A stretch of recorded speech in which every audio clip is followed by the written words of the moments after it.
اس لیے کہ ہمارے اندر اخلاص کی حقیقت نہیں ہے۔ اس کی حقیقت حاصل کرنے کے لیے میں اس کی دعوت دے رہا ہوں۔ دوسرا کام مشق، کہ اپنے ہر عمل سے پہلے اور ہر عمل کے بیچ میں اور ہر عمل کے ختم پر، لیکن نماز میں نماز شروع کرنے سے پہلے اور نماز کے ختم پر صرف 2 بار اور باقی عمل میں 3 بار نیت کو صحیح رکھنے کے لیے اپنے دل سے یہ کہیں کہ اے اللہ، تیری رضامندی کے لیے میں یہ عمل کرنے جا رہا ہوں یا کر رہا ہوں یا کر چکا ہوں، تو اسے قبول کر لے۔ اس طرح اس کی مشق کرنی پڑے گی۔ تیسرا کام دعا، کہ ہر عمل کے پورا ہونے پر اپنی نیت کو ناقص قرار دیتے ہوئے توبہ اور استغفار کریں اور پھر رو رو کر اللہ رب العزت سے اخلاص کی حقیقت کو مانگیں۔ بسم اللہ الرحمن الرحیم۔ السلام علیکم ورحمۃ اللہ وبرکاتہ۔ حضرت مولانا محمد یوسف کاندلوی صاحب رحمۃ اللہ علیہ کے فرمائے ہوئے 6 نمبروں میں سے 6 نمبر دعوت و تبلیغ کے مذاکرے کا پہلا حصہ آپ تک پہنچانے کی سعادت حاصل کر رہے ہیں، جو کہ حضرت جی مولانا سعد صاحب دامت برکاتہم نے کئی سال پہلے پڑھ کر سنائے تھے۔ اس مذاکرے کو لائک اور شیئر کرنا مت بھولیے اور اپنی آراء سے ہمیں ضرور آگاہ کیجیے۔ جزاکم اللہ الخیر۔ دعوت و تبلیغ۔ دعوت و تبلیغ کا مفہوم اپنے یقین اور عمل کو درست کرنے اور سارے انسانوں کو صحیح یقین پر لانے کے لیے حضور پاک صلی اللہ علیہ وآلہ وسلم کے طریقہ محنت کو سارے عالم میں زندہ کرنے کی کوشش کرنا۔ دعوت و تبلیغ سے کیا چاہا جا رہا ہے؟ اس محنت کو اپنی ذمہ داری سمجھتے ہوئے کام کے عالمی تقاضوں کو اپنی جان اور اپنے مال کے ساتھ پورا کرنا۔ اس نمبر کی حقیقت ہمیں حاصل ہو جائے، اس کے لیے بھی 3 محنتیں کرنی ہیں۔ 1 دعوت، 2 مشق، 3 دعا۔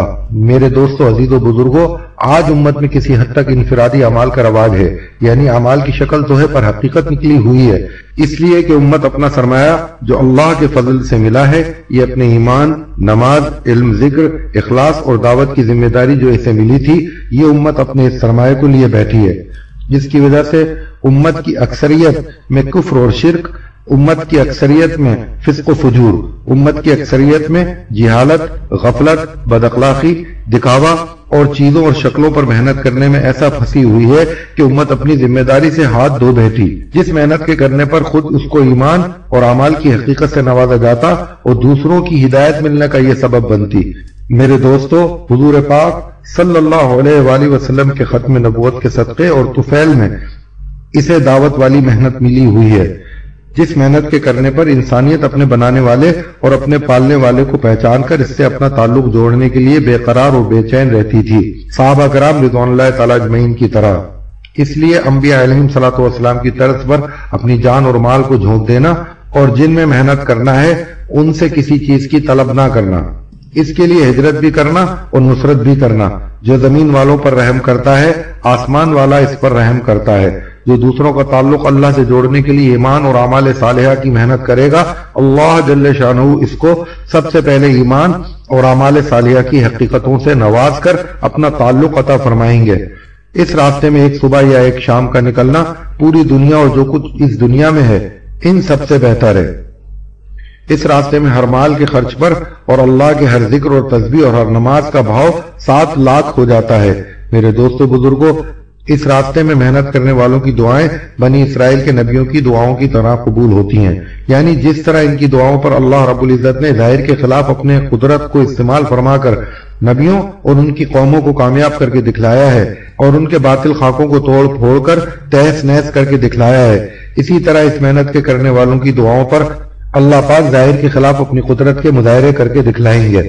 جب عالمی بنیاد پر محنت کی جائے گی تو تمام عالم کے انسانوں کے دلوں میں اس محنت کے اثر سے تبدیلیاں لائیں گے۔ اس دعوت و تبلیغ کی حقیقت کو حاصل کرنے کے لیے بھی 3 محنتیں کرنا پڑیں گی۔ پہلا کام دعوت کے ذریعے امت کے ایک ایک فرد کو اس محنت کے کرنے کے لیے آمادہ کرنا ہے۔ ہر امتی کو اس کی ذمہ داری سمجھانی ہے اور اللہ کی قدرت دعوت کے ساتھ کس طرح ہو جاتی ہے۔ اس کے لیے انبیاء علیہم الصلوۃ والسلام اور صحابہ کرام رضوان اللہ تعالی اجمعین کے ساتھ جو ظاہر کے خلاف اللہ کی قدرت جو مشاہدے میں آئی ہے ان واقعات کو سنانا۔ دوسرا کام مشق، خود اپنے آپ کو قربانی کی شکلوں یعنی ہجرت اور نصرت والے اعمال دعوت میں لگانا ہے۔ صحابہ کرام ہر حال میں نکلے ہیں اس ذمہ داری کو پورا کرنے، نکاح کے وقت، رخصتی کے وقت، ولادت کے موقع پر، وفات کے موقع پر، سردی میں، گرمی میں، بھوک میں، فاقے میں، صحت میں، بیماری میں، قوت میں، کمزوری میں اور جوانی میں، بڑھاپے میں، یعنی ہر تقاضے پر ان کے ساتھ حالات کیسے بھی ہوں پر پوری ذمہ داری کے ساتھ اس محنت کو کرتے تھے۔ اس کی ہمیں بھی مشق کرنی ہے صحابہ کی طرز پر۔ اس کے ساتھ تیسرا کام جو اس ساری محنت کی جان ہے، یعنی دعا۔ تیسرا کام دعا، اللہ پاک سے رو رو کر اس عالی محنت کو عالم میں کرنے کے لیے اپنے آپ کو قبول کروانا۔ میرے دوستو بزرگوں، ان چیزوں سے مناسبت پیدا کرنے کے لیے ہر شخص سے، خواہ وہ کسی بھی شعبے سے تعلق رکھتا ہو، 4 ماہ کا مطالبہ کیا جائے۔ اپنے مشاغل، ساز و سامان اور گھر بار سے نکل کر ان چیزوں کی دعوت دیتے ہوئے اور خود اپنے اوپر محنت کرتے ہوئے ملک بملک، قوم بقوم، قریہ بقریہ پھریں گے۔ حضور پاک صلی اللہ علیہ وآلہ وسلم نے ہر امتی کو مسجد والا بنایا تھا، مسجد کے کچھ مخصوص اعمال دیے تھے۔ ان اعمال سے مسلمانوں کی زندگی میں اطمینان تھا۔ مسجد میں اللہ کی بڑائی کی، ایمان کی، آخرت کی باتیں ہوتی تھیں۔ اعمال سے زندگی بننے کی باتیں ہوتی تھیں۔ اعمال کے ٹھیک کرنے کے لیے تعلیمیں ہوتی تھیں۔ ایمان اور اعمال صالح کی دعوت کے لیے ملکوں اور علاقوں میں جانے کی تشکیلیں ہوتی تھیں۔ یہاں تعاون، ایثار اور ہمدردیوں کے اعمال ہوتے تھے۔ آج ہم دھوکے میں پڑ گئے کہ ہمارے پیسے سے مسجد چلتی ہے۔ مسجد اعمال سے خالی ہو گئی اور چیزوں سے بھر گئی۔ آپ صلی اللہ علیہ وآلہ وسلم نے مسجد کو بازار والوں کے تابع نہیں کیا۔ حضور اکرم صلی اللہ علیہ وآلہ وسلم کی مسجد میں نہ بجلی تھی، نہ پانی تھا، نہ غسل خانے، خرچ کی کوئی شکل نہ تھی۔ مسجد میں آدمی آ کر داعی بنتا تھا، معلم بنتا تھا، ذاکر بنتا تھا، نمازی بنتا تھا، مطیع بنتا تھا، متقی بنتا تھا، زاہد اور خلیق بنتا تھا، باہر جا کر ٹھیک زندگی گزارتا تھا۔ مسجد بازار والوں کو چلاتی تھی۔ ان 4 ماہ میں ہر جگہ جا کر مسجدوں میں ہر امتی کو لانے کی محنت کریں۔ مسجد والے اعمال کو سیکھتے ہوئے دوسروں کو یہ محنت سیکھنے کے لیے 3 چلوں کے واسطے آمادہ کریں۔ آپ حضرات 3 چلوں کی دعوت خوب جم کر دیں، اس میں بالکل نہ گھبرائیں، اس کے بغیر زندگیوں کے رخ نہ بدلیں گے۔ جن احباب نے خود ابھی 3 چلے نہ دیے ہوں وہ بھی اس نیت سے خوب جم کر دعوت دیں کہ اللہ پاک اس کے لیے ہمیں قبول فرما لے۔ جب محلوں کی مسجد میں ہفتوں کے 2 گشتوں کے ذریعے فی گھر ایک آدمی 3 چلوں کے لیے آواز لگ رہی ہوگی، تعلیموں اور تسبیحات پر احباب جڑ رہے ہوں گے، ہر مسجد سے 3 دن کی جماعتیں نکالنے کی کوشش ہو رہی ہوگی، تو شب جمعہ کا اجتماع صحیح نہج پر ہوگا اور کام کے بڑھنے کی شکلیں بنیں گی۔ جمعرات کو عصر کے وقت سے محلے کی مسجد کے احباب اپنی اپنی جماعتوں کی شکلوں میں بستر و کھانا ساتھ لے کر اجتماع کی جگہ پر پہنچیں۔ مشورے سے ایسے ساتھی سے عمومی بات کرائی جائے جو محنت کے میدان میں ہو اور جن کی طبیعت پر کام کے تقاضے غالب ہوں۔ بہت ہی فکر و اہتمام سے تشکیلیں کی جائیں۔ اگر اوقات اصول نہ ہوں تو رات کو بھی محنت کی جائے، رو رو کر مانگا جائے، صبح کو پھر جماعتوں کی تشکیل کریں، ہدایت دے کر جماعتیں روانہ کی جائیں۔ 3 دن کی محلوں سے تیار ہو کر آئی جماعتوں کے نکلنے کا رخ پڑنا چاہیے۔ اگر شب جمعہ میں خدا نخواستہ سب تقاضے پورے نہ ہو سکیں تو سارے ہفتے اپنے محلوں میں پھر اس کے لیے کوشش کی جائے اور آئندہ شب جمعہ میں محلوں سے تقاضوں کے لیے لوگوں کو تیار کر کے لایا جائے۔ میرے دوستو، آج محنت ایمان کے بنانے سے ہٹی ہوئی ہے۔ آج دنیا محنت کا میدان بنی ہوئی ہے کہ چیزیں بنا لو تو کامیاب ہو جاؤ گے، اور اللہ تعالیٰ فرما رہے ہیں کہ کلمہ بنا لو کامیاب ہو جاؤ، قد افلح المؤمنون، کہ ایمان والے 100% کامیاب ہو گئے۔ اس وقت 2 محنتیں دنیا میں ہو رہی ہیں، ایک محنت نبیوں والی اور ایک محنت نبیوں کے خلاف۔ نبیوں والی محنت کیا ہے؟ یوں کہے کہ انبیاء علیہم صلاۃ والسلام والی محنت یہ ہے کہ جتنے حالات آویں ان کو اعمال سے حل کراؤ، اعمال سے بدلو، اور دنیا کی جو محنت ہے کہ جتنے حالات آوے ان کو چیزوں سے بدلو، کہ خوف آ رہا ہے تو ہتھیار بناؤ، بیماری آ رہی ہے تو دوائیں بناؤ۔ یہ انسان اتنا بے عقل اور اتنا ناداں ہے کہ چھوٹی چھوٹی چیزیں بنا کر اللہ تعالیٰ کے بڑے بڑے نظام سے ٹکر لے رہا ہے کہ ہم نے حالات کا انتظام کر لیا۔ میرے دوستو بزرگوں، جو اللہ تعالیٰ کو نہیں پہچانتے وہ یہ چھوٹے چھوٹے نقشے بنا کر ان حالات سے بیچارے بچنا چاہتے ہیں کہ ان حالات کو روکنے کا انتظام کر لیا، کیونکہ یہ اللہ تعالیٰ کے غیبی نظام سے بیچارہ غافل ہے، اور پھر جب حالات بگڑتے ہیں تو پھر یہ ان حالات کی نسبت چیزوں کی طرف کرتا ہے۔ یہ چیزوں کی طرف نسبت کرنا بے ایمانی کی بنیاد ہے کہ زلزلے آئیں گے تو یوں کہے گا کہ ماہر ارضی کو پکڑو، یعنی زمین کے ماہرین سے پتہ کرو کہ یہ زلزلے کیوں آئے، اور قحط سالی سوکھا آوے گی تو یوں کہے گا کہ سائنس والوں سے پوچھو کہ سوکھا کیوں پڑا، اور بیماری آوے گی تو یوں کہے گا کہ وزیر صحت سے پوچھو کہ یہ بیماری کیسے آئی۔ اور اگر ایمان ہوتا تو یوں کہتا کہ زلزلے جب آیا کرتے ہیں جب زنا ہوا کرتا ہے، اور سوکھا بھینس سالی جب آیا کرتا ہے جب تاجر ناپ تول میں کمی کرتے ہیں۔ اگر ایمان ہوتا تو ان حالات کو اپنی بدعمالیوں سے جوڑتا، لیکن ایمان نہیں ہے، اس لیے حالات کو حالات سے جوڑ رہا ہے اور حالات کو چیزوں سے جوڑ رہا ہے۔ میرے دوست و بزرگوں، حالات کا چیزوں سے کوئی تعلق نہیں ہے، کہیں سے کہیں تک بھی چیزوں سے کوئی تعلق نہیں ہے، نہ ایسا کبھی ہوا ہے نہ کبھی ہوگا۔ اللہ تعالیٰ نے بڑے بڑے نقشے والوں کے نقشے توڑے ہیں۔ جو نقشے آج موجود ہیں وہ قوم سبا میں باغات کے نقشے، وہ قوم سمود میں کارخانوں کے نقشے، قوم نوح میں اکثریت کے نقشے، اللہ تعالیٰ نے وہ سارے نقشے پہلے توڑے ہیں۔ قرآن ان سارے نقشوں کے ٹوٹنے اور ان کے غرق ہونے اور ان کو زمین میں دھسنے، ان کی بستیوں کو آسمان پر اٹھا کر لے جا کر پلٹنے، ان سارے واقعات سے قرآن بھرا ہوا ہے۔ اللہ تعالیٰ نے کبھی فیصلہ نہیں کیا چیزوں پر اور ملک و مال پر، بلکہ اللہ نے جو خیر کا فیصلہ کیا ہے، فلاح یا کامیابی کا فیصلہ کیا ہے، وہ فیصلہ انسان کے جسم سے نکلنے والے ایمان والے اعمال پر کیا ہے کہ اگر اللہ تعالیٰ سے اپنی مرضی کے مطابق فیصلے نازل کرانا چاہتے ہو تو اللہ کی رضا کے مطابق اپنے جسم سے ایمان والے اعمال کو ظاہر کرو، پھر اس کے مطابق فیصلے ہوں گے۔ لیکن یہ انسان اپنی آنکھوں پر اسباب کی پٹی باندھ کر اس طرح چلتا ہے کہ جتنے اس کے حالات بگڑتے ہیں یہ چیزوں پر محنت کو بڑھا دیتا ہے کہ تجارت میں حالات آئے تو تجارت کی محنت کو بڑھائے گا، اور زمینداری پر حالات آئے تو زمینداری کی محنت بڑھائے گا، اور ملازمت پر حالات آئیں گے تو یوں کہے گا کہ اس سے اچھی کوئی نوکری تلاش کر لوں، تو حال کو حال سے بدلنا چاہے گا اور اس میں چلتا رہے گا اور آگے بڑھتا رہے گا، یہاں تک کہ آگے بڑھتے بڑھتے یہ وہاں پہنچ جائے گا جہاں سے واپسی کا وقت نہیں ہے۔ اللہ تعالیٰ نے اس کو قرآن پاک میں خوب بیان کیا ہے۔ قرآن کہ جو اپنے اعمالوں کو برباد کر لیتے ہیں، اللہ کی ذات عالی کو نہ پہچاننے کی وجہ سے ان کی محنت، ان کی مشقت وہ ساری بیکار جاتی ہے۔ میرے دوستو بزرگوں، ہر محنت کرنے والا کامیاب نہیں ہے۔ محنت دنیا میں بہت ہو رہی ہے، لیکن ہر محنت کرنے والا کامیاب نہیں ہے۔ وہ محنت کرنے والا کامیاب ہے جس کی محنت انبیاء علیہ الصلوۃ والسلام کی محنت سے میل کھاتی ہو۔ حل اتاک حدیث الغاشیہ وجوہ یومئذ خاشیہ۔ قرآن اللہ تعالیٰ پوچھ رہے ہیں حضور پاک صلی اللہ علیہ وآلہ وسلم سے کہ اے نبی جی، آپ کو معلوم ہے کہ ایک آدمی بہت محنت کرنے والا اور اس کے چہرے پر اس کی محنت کے آثار کہ چہرہ اس کا تھکا ہوا، لیکن یہ اپنی ساری محنت کے باوجود جہنم کے اندر ڈالا جائے گا۔ محنت ہو، صحیح ہو، انشاءاللہ مقبول ہوگی۔ جن کی محنت صحیح راستے سے ہٹی ہوئی لگی، اللہ تعالیٰ کے یہاں صحیح جس کو اسلام کہا گیا ہے کہ مدینے والوں جیسا اسلام کہ جو اس کے علاوہ لے کر آئے گا اللہ تعالیٰ کے یہاں قبول نہیں ہوگا، چاہے جتنا اپنے آپ کو تھکایا ہو۔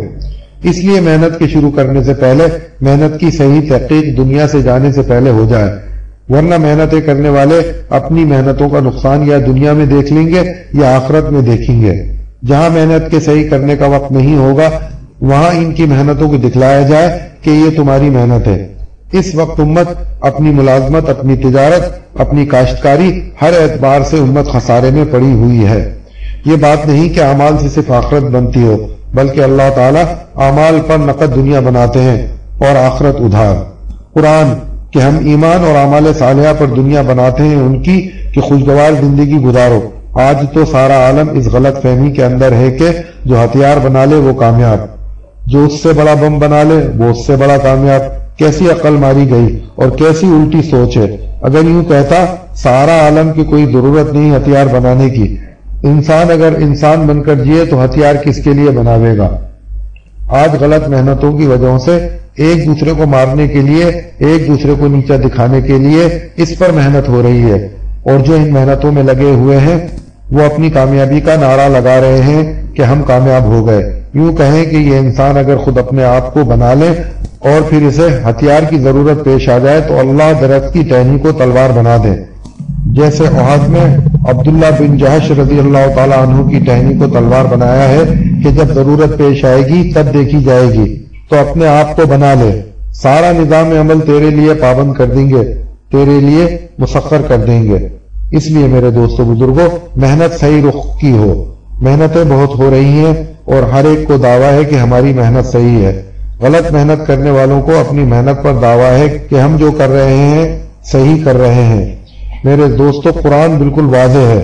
ذالک الکتاب لا ریب فیہ، قرآن اس کتاب میں کوئی شک نہیں ہے، اس کتاب میں لکھا ہوا ہے کنتم خیر امۃ اخرجت للناس تأمرون بالمعروف وتنہون عن المنکر وتؤمنون باللہ۔ قرآن اللہ تعالیٰ صاف صاف بتلا رہے ہیں کہ تم سب سے بہترین امت ہو، کس لیے بھیجے گئے ہو دنیا میں، اللہ نے تمہیں کیوں بنایا ہے، اللہ نے دنیا میں تمہیں کیوں بھیجا ہے، تمہارے بھیجے جانے کا کیا مقصد ہے۔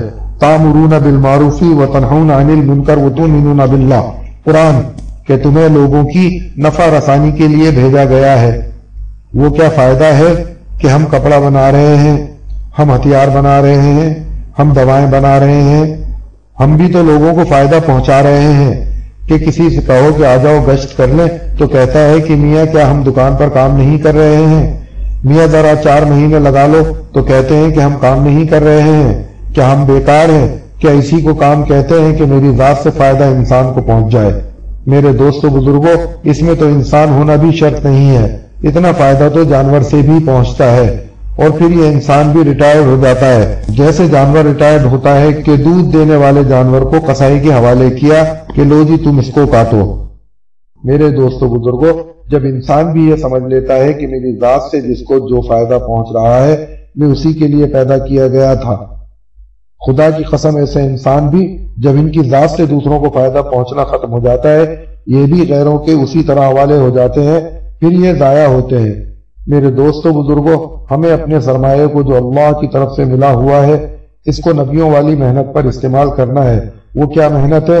وہ محنت ہے تأمرون بالمعروف وتنہون عن المنکر وتؤمنون باللہ، قرآن بھلائی کا حکم کرنا، برائی سے روکنا، اور اللہ کی ذات پر یقین رکھنا۔ صرف علم نہیں کہ ہاں اللہ کی ذات کے بارے میں معلوم ہے، یہ اس امت کا کام ہے، یہ اس امت کا مقصد حیات ہے، اسی کام کے لیے اس امت کو بھیجا گیا ہے۔ لیکن یہ جو دعوت و تبلیغ کا کام ہو رہا ہے، ابھی ہماری اس کام کے بارے میں مختلف رائے ہیں، مختلف خیالات ہیں۔ کوئی یوں کہتا ہے کہ بھلا کام ہے، اچھے لوگ ہیں، تو دوستو بھلائی کے کام تو بہت سے ہیں، کہ چاہے تبلیغ کر لو یا کسی یتیم کے سر پر ہاتھ پھیر دو، یہ بھی بھلائی کا کام ہے۔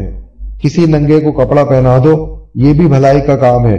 کسی بھوکے کو کھانا کھلا دو، یتیم خانے بنوا دو، مسجد بنا دو، یہ بھی بھلائی کے کام ہے۔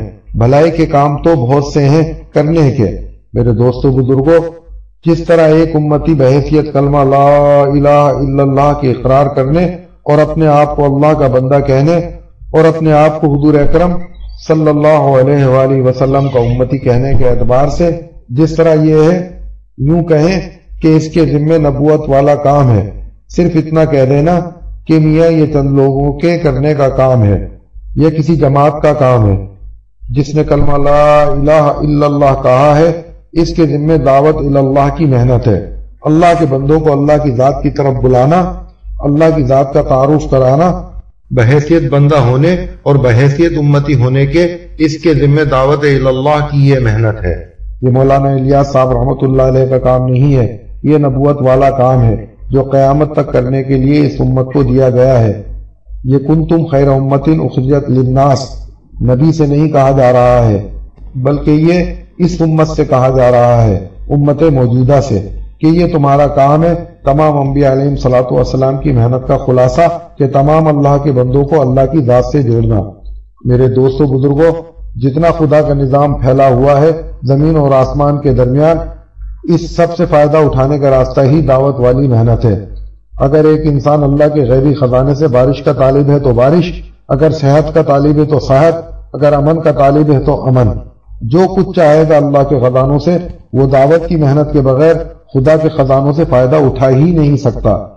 اس لیے کہ انبیاء علیہم الصلوۃ والسلام کو اللہ تعالیٰ نے اپنے خزانے دکھائے ہیں اور جناب رسول پاک صلی اللہ علیہ وآلہ وسلم کو اپنے سارے خزانوں کی سیر کرائی ہے اور یہ کہہ دیا کہ جو ان خزانوں سے فائدہ اٹھانا چاہے تو یہ راستے اختیار کرے۔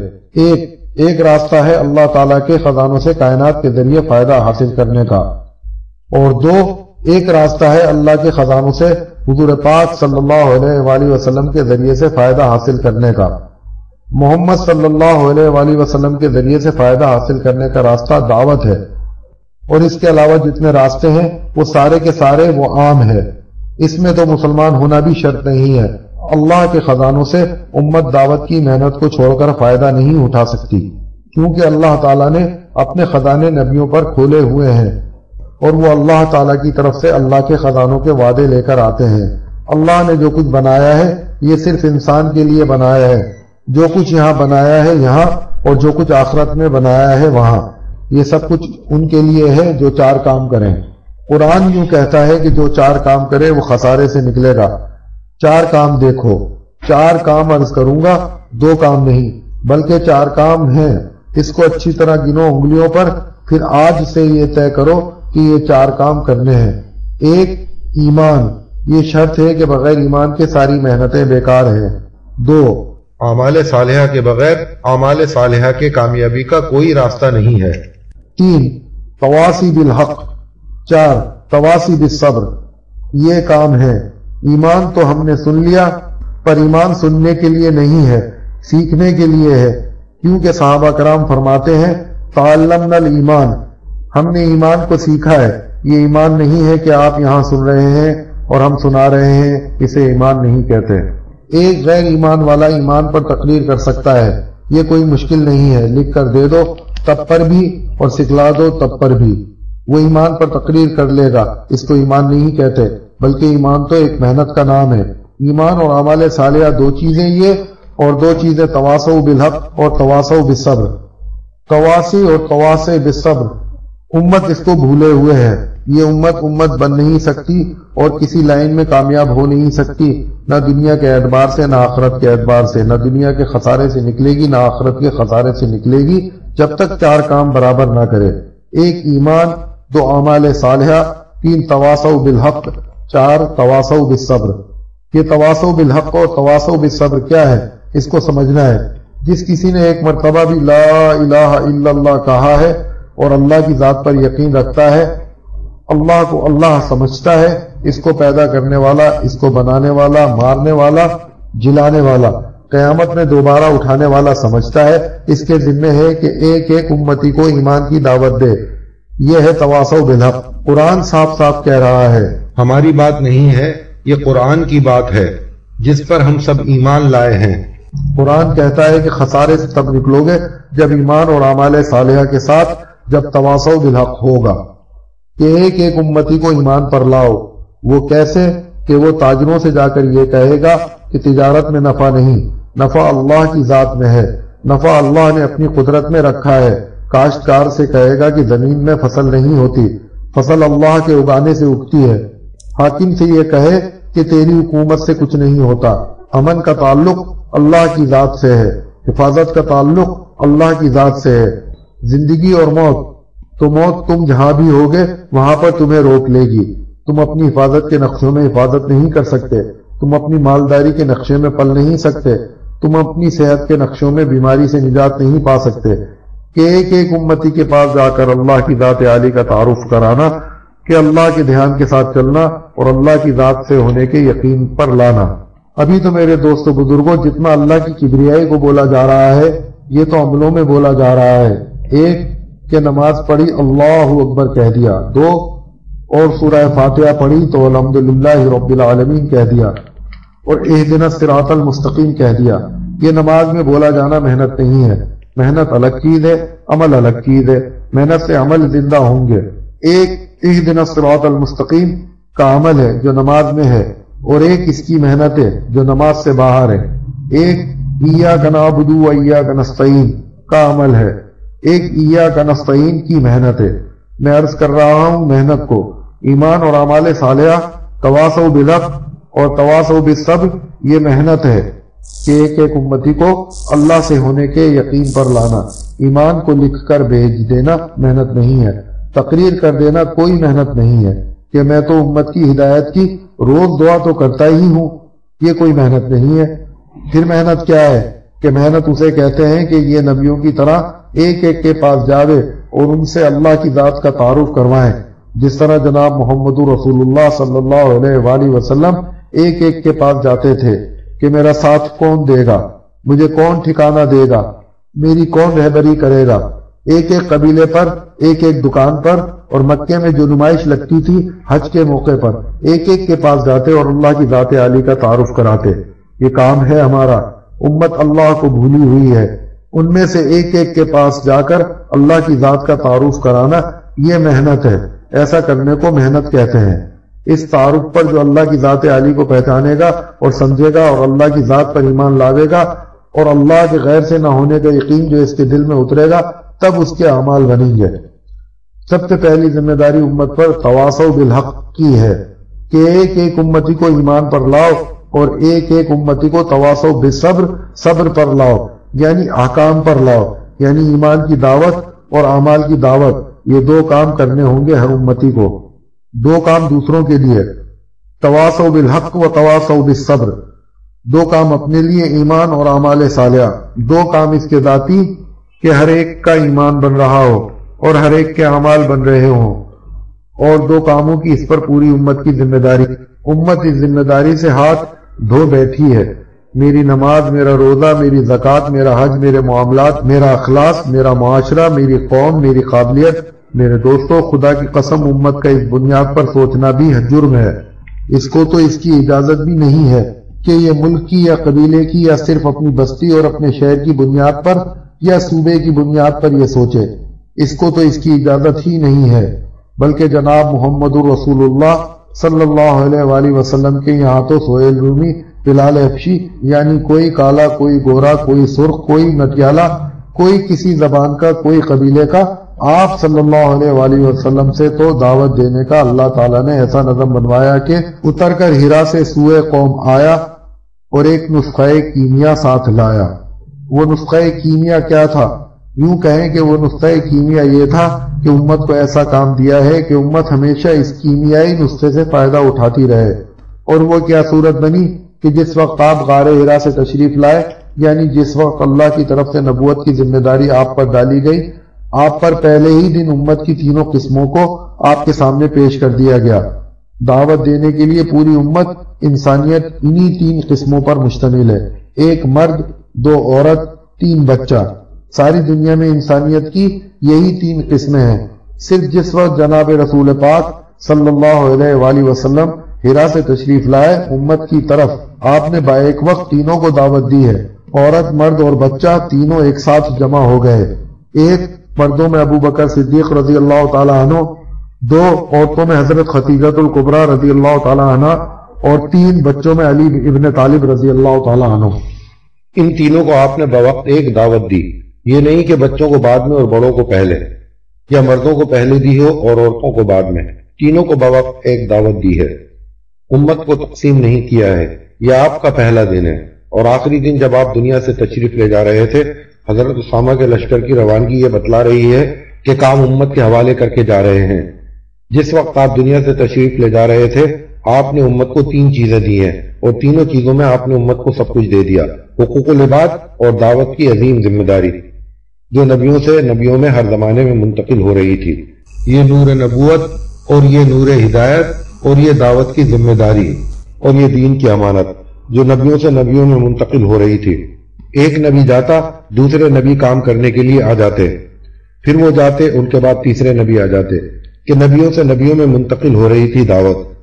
الانجا آخر المرسلین، یہاں تک کہ جناب رسول اکرم صلی اللہ علیہ وآلہ وسلم تشریف لے آئے، پھر آپ سے دعوت کی محنت 100% امت کی طرف منتقل ہوئی کہ جو کام نبوت کا وہی کام امت کا۔ تو جب آپ دنیا سے تشریف لے جا رہے تھے، اس وقت آپ امت کو تین حکم دے کر دنیا سے تشریف لے گئے ہیں، اور ان تینوں چیزوں کے اندر جناب رسول اللہ صلی اللہ علیہ وآلہ وسلم نے حقوق اللہ، حقوق العباد اور دعوت کی محنت، یہ تینوں چیزیں آپ نے امت کو سونپی ہیں۔ ایک الصلاۃ، دو وما ملکت ایمانکم، تین انفروا جیش اسامہ۔ یہ تین باتیں آپ سے ثابت ہیں کہ آپ وفات کے وقت یہ تین باتیں فرما گئے۔ ایک الصلاۃ، نماز کو لازم قرار دے لو، جس میں نماز نہیں اس کا اسلام میں کوئی حصہ نہیں، اس میں سارے حقوق اللہ آ گئے کہ یہ حقوق اللہ کی جڑ ہے، بنیاد ہے۔ اور دو وما ملکت ایمانکم، تمہارے ہاتھ تلے جو بھی ہے، کہ تم حاکم ہو تو محکوم کی ذمہ داری تم پر، تم باپ ہو تو بچوں کی ذمہ داری تم پر، تم شوہر ہو تو بیوی کی ذمہ داری تم پر، تم امیر ہو تو جماعت کی ذمہ داری تم پر، تم استاد ہو تو شاگرد کی ذمہ داری تم پر، تم پیر ہو تو مریدوں کی ذمہ داری تم پر۔ جو بھی تمہارے ہاتھ تلے ہے اس کا حق، اور اس کا سب سے پہلا حق کیا ہے کہ اس کو اللہ کی ذات سے جوڑنا۔ جو اللہ کو نہیں پہچانے گا وہ کسی چیز کو بھی نہیں پہچان سکے گا۔ ان دو لفظوں میں یعنی الصلاۃ اور وما ملکت ایمانکم نے اپنے تمام حقوق اللہ اور تمام حقوق العباد امت کو بتلائے۔ اور تیسرا انفروا جیش اسامہ، حضرت اسامہ کے لشکر کی روانگی، جس کا جھنڈا آپ نے اپنے کپکپاتے ہاتھوں سے باندھا تھا کہ میری وفات سے متاثر ہو کر کہیں کام سے بیٹھ نہ جانا، اس لیے اسامہ کے لشکر کو روانہ کر دو۔ آپ سکرات میں اور آپ کو اسامہ کے لشکر کا تقاضا۔ میرے دوستو بزرگوں، میں یہ عرض کرنا چاہ رہا ہوں کہ امت کو آپ ذمہ داری دے کر دنیا سے تشریف لے گئے ہیں۔ یہ کام کسی ایک جماعت کا نہیں، تم میں سے ہر ایک ذمہ دار ہے، اور ہر ایک سے اس کے ماتحت کے بارے میں پوچھا جاوے گا کہ میری نماز اور میرا روزہ، میرے اعمال صالحہ میں تو اپنی ذات سے کر ہی رہا ہوں۔ یہ عام بات پھیلی ہوئی ہے امت میں کہ میاں ہم نماز تو پڑھتے ہی ہیں۔ امت یوں سمجھ رہی ہے کہ یہ تبلیغ کا کام اس لیے ہے کہ جو نمازی نہیں ہے وہ نماز پڑھنے لگے۔ ارے یہ بات نہیں ہے، بلکہ بات یہ ہے اگر تو اپنی نماز پڑھتا ہے تو تجھے بھی نماز کی حقیقت تب ہی ملے گی جب تو دوسروں کو انبیاء اور صحابہ والی نماز کی دعوت دے گا۔ نماز کی حقیقت تک نماز کی دعوت سے پہنچے گا، کلمے کی حقیقت تک کلمے کی دعوت سے پہنچے گا، علم ذکر کی حقیقت تک اس کی دعوت سے پہنچے گا، اکرام اخلاص اور دعوت کی حقیقت تک ان کی دعوت سے پہنچے گا۔ انفرادی مسئلہ نہیں ہے، مسئلہ اجتماعی ہے۔ ایک امت بنا کر گئے ہیں حضور اکرم صلی اللہ علیہ وآلہ وسلم نے، کوئی فرقہ نہیں بنایا، کوئی جماعت نہیں بنائی۔ اب امت کا ایک ایک فرد، چاہے یہ مسجد میں ہو، چاہے گھر میں ہو یا کارخانے میں ہو، نوکری کرتا ہو یا حکومت میں ہو، کہیں بھی یہ ہو، بحیثیت امتی ہونے کے اس کے ذمہ نبوت والا کام ہے۔ ابھی قرآن کو دعوت کے اعتبار سے پڑھا ہی نہیں ہے۔ اللہ تعالیٰ بار بار فرماتے ہیں کہ قرآن کو دیکھو، قرآن کو سوچو، اس میں غور کرو، اس کی آیت میں تدبر کرو۔ اب تو ہم نے ترجمہ کر لیے اور اسی کو ہم نے کافی سمجھ لیا، یا یہ آیت پڑھ لی، ہم تو اتنا قرآن سمجھیں گے کہ بس اپنے اپنے مطلب کا۔ میرے دوستو ذرا ایک بات تو بتاؤ، اتنے پر عمل کرنا کافی ہوگا کہ بھائی میں نے لا تقربوا الصلاۃ پڑھ لیا کہ نماز کے قریب مت جاؤ، کہ قرآن میں آیا کہ نماز کے قریب مت جاؤ، اور اگلی آیت میں یہ لکھا ہوا ہے کہ نشے کی حالت میں، تو بتاؤ آدھی آیت پر عمل کرو گے؟ کیوں بھائی، کہ ہم نے تو قرآن میں یوں پڑھا ہے لا تقربوا الصلاۃ کہ نماز کے قریب مت جاؤ، بس اتنی آیت پر عمل کریں گے۔ اب پوری آیت پڑھ، آیت لکھی ہوئی ہے لا تقربوا الصلاۃ پڑھ کر اس پر عمل کرنا حرام ہے، کوئی گنجائش نہیں ہے اس کی کہ اس آدھی آیت کا ترجمہ کر دیا جائے یا عمل کر لیا جائے۔ اسی طرح والعصر ہے، قرآن کیا کہہ رہا ہے اس پر غور کرو۔ آدھی آیت پڑھ لینے سے عمل نہیں بنتا کہ یہ دیکھو کہ قرآن کی آیت پڑھ لینے سے عمل نہیں بنتا کہ یہ دیکھو کہ قرآن کیا کہہ رہا ہے۔ قرآن کہہ رہا ہے کہ والعصر ان الانسان لفی خسر الا الذین آمنوا وعملوا الصالحات وتواصوا بالحق وتواصوا بالصبر۔ قسم زمانے کی، ہر زمانے کا، ہر لائن کا ہر انسان خسارے میں ہے سوائے ان لوگوں کے جو چار کام کریں: ایمان، عمل صالح، تواصی بالحق، تواصی بالصبر۔ مفتی شیخ صاحب، مفتی اعظم، ان کی تو بہت مشہور تفسیر ہے معارف القرآن۔ اس میں ساری امت کو والعصر میں ذمہ داری جو بتلا رہے ہیں کہ خسارے سے نقصان بچنے کا اور خسارے سے نکلنے کا۔ قرآن کا نسخہ چار چیزوں سے مرکب ہے خسارے سے نکلنے کا۔ یہ نسخہ قرآن کا نسخہ ہے، کسی حکیم کا نسخہ نہیں ہے۔ اصل علیم الحکیم یعنی اللہ تعالیٰ خود یہ نسخہ بتلا رہے ہیں۔ ایک ایمان، دو اعمال صالحہ، تین تواصی بالحق، چار تواصی بالصبر۔ یوں فرماتے ہیں جو ان چاروں میں سے تین پر عمل کرے یا دو پر عمل کرے یا کسی ایک پر عمل کرے تو وہ خسارے سے نہ نکلے گا بلکہ چاروں کام کرنے والا خسارے سے نکلے گا۔ اور آگے یوں فرمایا کہ اس امت کے لیے صرف اپنی ذات کے بارے میں سوچنا خسارے سے نکلنے کے لیے کافی نہیں ہے۔ یہی نہیں، اس سے آگے کی بات لکھی ہے، مفتی صاحب نے، دھیان سے سنو اسے، کہ جب اللہ تعالیٰ نے نجات حاصل کرنے کے لیے اور خسارے سے نکلنے کے لیے چار چیزیں بتلائی ہیں تو جو آدمی صرف اپنے ایمان اور اعمال صالحہ کی فکر کرے اور دوسروں کو ایمان پر لانے اور اعمال پر لانے کی محنت نہ کرے تو صاف صاف لکھا ہے کہ اس آدمی نے اپنی نجات کا دروازہ بند کر لیا۔ جو صرف اپنی ذات کی فکر کر رہا ہے، ساری امت کی فکر نہیں کر رہا، تو اس نے اپنی نجات کا دروازہ بند کر لیا، کیونکہ اللہ تعالیٰ خود فرما رہے ہیں کہ چار کام کرنے والے ہی خسارے سے نکلیں گے۔ اس لیے میرے دوستو یہ ایک محنت ہے، ایک مقصد ہے، اور اس سب کے لیے ہمارا سب کا یہ جڑنا ہے۔ تو جناب محمد رسول اللہ صلی اللہ علیہ وآلہ وسلم نے یہ محنت صحابہ کرام رضوان اللہ تعالیٰ اجمعین سے کروائی۔ اس محنت پر وہ مدینے کا امن، وہ مدینے کا سکون، وہ مدینے والوں کا معاشرہ اور اخلاق، وہ مدینے والوں کا ایمان، یہ جو بنے ہیں صحابہ کرام ایسے، تو وہ اس محنت سے بنے ہیں۔ اس لیے میرے دوستو بزرگوں، ایک مقصد ہے، ایک کام ہے اور ایک محنت ہے۔ جب ہم اپنے آپ کو اس محنت پر لائیں گے تب سارا نظام عالم درست ہوگا۔ میں عرض کر رہا تھا کہ اللہ تعالیٰ کے خزانوں سے امت دعوت کی محنت سے ہٹ کر فائدہ نہیں اٹھا سکتی، تو اللہ کے خزانے سے فائدہ اٹھانے کے لیے یہ راستہ ہے، نبیوں والا راستہ، کہ انبیاء علیہ الصلوۃ والسلام والے کام کو ہم اپنا کام بنا کر چلیں اور اس کام کی اب ذمہ داری اپنے اوپر لیں۔ بسم اللہ الرحمن الرحیم۔ السلام علیکم ورحمۃ اللہ وبرکاتہ۔ حضرت مولانا محمد یوسف کاندلوی صاحب رحمۃ اللہ علیہ کے فرمائے ہوئے 6 نمبروں میں سے 6 نمبر دعوت و تبلیغ کے مذاکرے کا دوسرا حصہ آپ تک پہنچانے کی سعادت حاصل کر رہے ہیں، جو کہ حضرت جی مولانا سعد صاحب دامت برکاتہم نے کئی سال پہلے پڑھ کر سنائے تھے۔ اس مذاکرے کو لائک اور شیئر کرنا مت بھولیے اور اپنی آراء سے ہمیں ضرور آگاہ کیجیے۔ جزاکم اللہ الخیر۔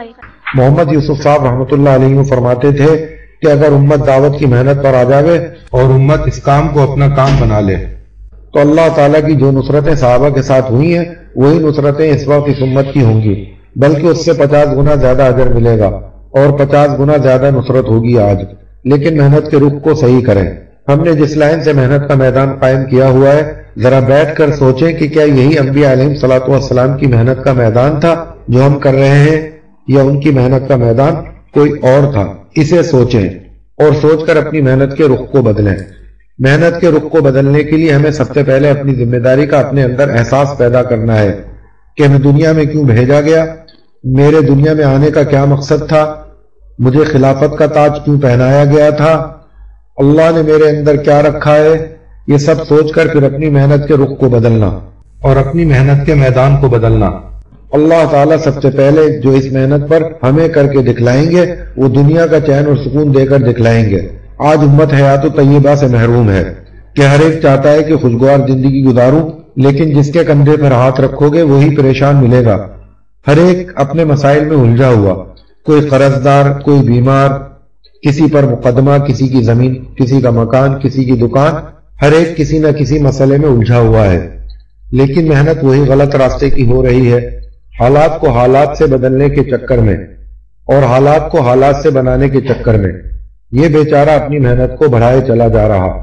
اتنا قابل رحم ہے اور اتنا قابل ترس ہے یہ انسان کہ ایک ایک کو پکڑ کر جناب رسول پاک صلی اللہ علیہ وآلہ وسلم نے اس کو مسائل کے حل کے لیے مسجد والا بنایا تھا کہ تیرے مسائل کا حل اعمال ہیں، لیکن یہ مسجد کی محنت سے تو ایسا بھاگے کہ گویا اس محنت سے اس کے مسئلے کا کوئی تعلق ہی نہیں، کہ چلو دکانوں پر اور چلو کارخانوں میں اور چلو کھیتوں پر، وہاں مسائل حل ہوں گے۔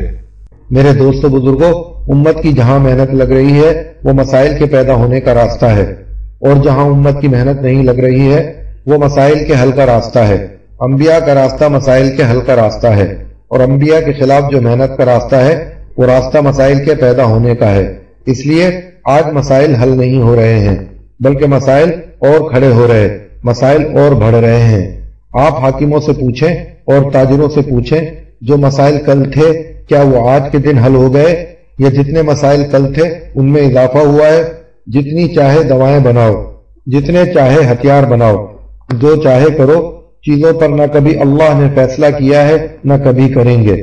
اس لیے میرے عزیز و دوستو بزرگوں، ایک قربانی کی وہ سطح ہے جس پر اللہ رب العزت نے تبدیلی کے وعدے فرمائے، اور صحابہ کرام کے زمانے میں ان قربانیوں پر تبدیلیاں مشاہدے میں آئیں۔ ایک قربانی کی وہ سطح ہے جسے ہم اپنے لیے طے کر لیں۔ حضور اکرم صلی اللہ علیہ وآلہ وسلم و صحابہ کرام جس طرح نمونہ اعمال میں ہیں، اسی طرح وہ نمونہ ہے حقیقت کو پانے کی محنت میں بھی ہے، اور وہ قربانی کی سطح متعین ہے جو قربانی کی سطح دائی کی ہونی چاہیے۔ اس قربانی کی سطح تک پہنچنے کے لیے یہ دعوت کی محنت ہو رہی ہے کہ محنت کر کے ایک مجموعہ اس قربانی کی سطح کا آ جائے جس پر رکھ کر اللہ رب العزت عالم کی ہدایت کا فیصلہ فرماوے۔ میرے دوستو عزیز و بزرگوں، ایک تو اس کام کو عمل سمجھنا، دوسری طرف اس کام میں بصیرت کا تقاضا کیا ہے۔ اس کام پر بصیرت کا تقاضا یہ ہے کہ اس کام کو سوائے نبوت والے کام کے علاوہ اور وجہ سے نہ کیا جائے۔ انا ومن اتبعنی کا یہ تقاضا ہے کہ جس بصیرت پر میں ہوں اسی بصیرت پر میرے اتباع کرنے والا ہو۔ آمن الرسول بما انزل علیہ والمؤمنون، جس طرح ایمان والوں کو نبی یقین کرنا ضروری ہے، اسی طرح نبی کو بھی اسی کا حکم ہے کہ وہ اپنے کو نبی ہونے کا یقین رکھے کہ میں اللہ کی طرف سے بھیجا ہوا ہوں۔ اس بصیرت کے بغیر استقامت نہیں ہوتی۔ وجہ عمل کیا ہے؟ کیوں کر رہے ہو؟ سب کر رہے ہیں اس لیے کر رہا ہوں، یا یہ کہ میں نے ذاتی طور پر اس کام میں کچھ نفع محسوس کیا۔ میرے دوستو عزیز و بزرگوں، میں یہ عرض کرنا چاہتا ہوں کہ اس کام کو چاہے کوئی نہ کرے، بلکہ چاہے ہر ایک اس کام کی مخالفت کرے، تب بھی ہمیں اس کام پر پوری استقامت ہونی چاہیے۔ یہ بصیرت کا تقاضا ہے کہ کسی کے اس کام کو نہ کرنے سے میرے اپنے اندر کام کو لے کر کوئی شک نہ ہو۔ یہ کام شک پر نہیں چل سکتا، کیونکہ شک پر استقامت نہیں ہوتی۔ اسی لیے قربانی کی اعلیٰ سطح تک وہ پہنچیں گے جو اس کام پر بصیرت سے چلے گا کہ کام پر جو وعدے ہیں اللہ کی طرف سے، ان وعدوں کے پورا ہونے کا یقین، اسے بصیرت کہتے ہیں۔ میرے دوستو، اگر یہ یقین نہیں ہوگا تو نامعلوم کاروباری آدمی کو کتنے تقاضے ایسے پیش آتے ہیں جو انہیں لا کر ایسے حالات میں کھڑا کرتے ہیں کہ پھر یہ کہہ دیتا ہے کہ ان حالات میں کام نہیں ہو سکتا۔ میرے دوستو، ایک ہے اس کام کو عمل سمجھنا۔ دیکھو، اس کام پر اللہ کی طرف سے جو کچھ ملنے والا ہے دوستو، وہ مقصود نہیں ہے، وہ سب تمام کا تمام اللہ کی طرف سے موعود ہے۔ اللہ کی طرف سے اس کے ملنے کا وعدہ ہے۔ جو موعود کے لیے کرتا ہے، اس کی نگاہ موعود پر ہونے کی وجہ سے مقصود سے ہٹ جاتا ہے، پھر وہ اپنے عمل کو وعدوں کے بقدر جتنے کی اس کے اندر چاہت ہوگی اتنا عمل کر لے گا، لیکن مقصد کو پورا کرنے پر وعدے پورے ہوتے ہیں، اس سے اس کی نیت ہٹ جائیں گی۔ میں اس کی مثال بھی عرض کر دوں، اگر دعوت کے کام کو اس نے عمل سمجھا ہے تو جیسے 2 رکعت نماز جس میں ایک رکعت میں لیلاف قریش اور دوسری رکعت میں قل هو اللہ احد، یہ 2 رکعت اس نے پڑھی، بہت مختصر قرات کی، لیکن یہ عمل نماز کا مکمل ہو گیا، اس کی نماز پوری اور ٹھیک ہو گئی۔ لیکن اگر کام کو یعنی اس محنت کو اس نے مختصر کر دیا یا عمل سمجھ کر، تو اسی طرح مختصر گشت ہوں گے، مختصر تعلیم ہوگی، مختصر ملاقاتیں ہوگی، مختصر نکلنا ہوگا، یہاں تک کہ پوری محنت عمل بن کر رخصت پر آ جائے گی، اور عزیمت جو دعوت کے ساتھ ہے وہ ختم ہو جائے گی، اور اعمال دعوت جو محنت کا نام ہے، یعنی دعوت کے تقاضے، وہ محنت سے عمل کی طرف آ کر پھر اس میں رخصت تلاش کی جانے لگے گی، اس لیے کہ رخصت اعمال کے ساتھ ہے۔ روزے دار کو سفر میں روزے کی رخصت، اور اسی طرح اعمالوں کے ساتھ فتوے کے اعتبار سے رخصت ہی رخصت ہے۔ اگر یہ محنت عمل سمجھ کر ہو رہی ہے تو اس میں رخصتیں ہم تلاش کریں گے، 100 روزہ میں، تعلیم میں، گشت میں، 2.5 گھنٹے میں، سالانہ نکلنے میں ہم رخصتیں تلاش کر لیں گے۔ اگر میرے دوستو دعوت آوے عزیمت پر تو اعمال میں سہولتیں ملیں گی کہ دعوت کے تقاضے پر نکلے اور عمل کا وقت آ گیا کہ پھر عمل کو آسان کر دیا گیا کہ جماعت کی نماز 2 جماعتوں میں تقسیم کر دی گئی۔ ہاں، دعوت کے تقاضے پر صلاۃ الخوف ملی ہے کہ ایک جماعت دشمن کے مقابلے پر رہے اور ایک جماعت نماز ادا کرے، پھر یہ جماعت دشمن کے مقابلے پر جائے اور مقابلے سے ہٹ کر نماز ادا کرے۔ نماز ایک ہی ہے، نماز تو نہیں تقسیم کیا ہے لیکن نمازیوں کو تقسیم کر دیا۔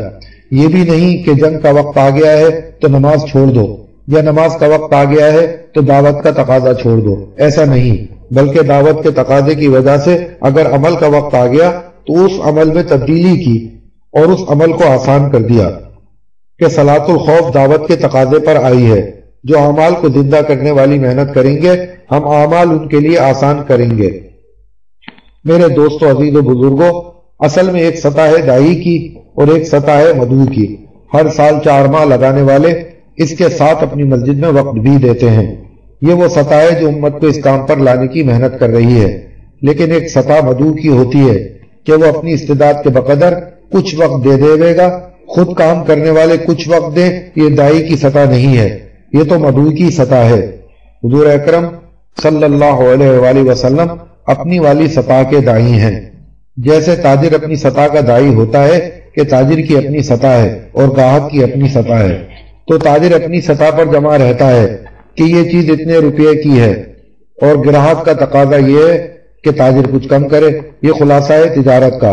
اگر دائی مدعو کی سطح پر اتر آوے تو یہ ایسا ہے کہ تاجر گراہک کی سطح پر اتر آیا، اب تاجر کا نقصان ہو جائے گا۔ میرے دوستو، اللہ کے یہاں جو ایمان مطلوب ہے، اللہ وہ ایمان لانے کا حکم قرآن میں دے رہے ہیں۔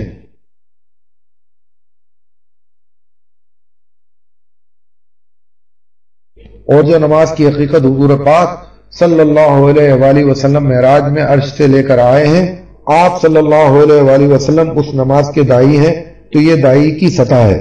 میرے دوستو، عزیز و بزرگوں، قربانیوں کی اس اعلیٰ سطح پر آنے کے لیے دعوت دی جا رہی ہے، اور اس پر امت کو لانے کے لیے یہ دعوت دی جا رہی ہے کہ قربانیوں کی ان اعلیٰ سطح پر آیا جاوے جس سطح پر آ کر اللہ رب العزت ایک مجموعے پر رکھ کے عالم کا فیصلہ فرما دے۔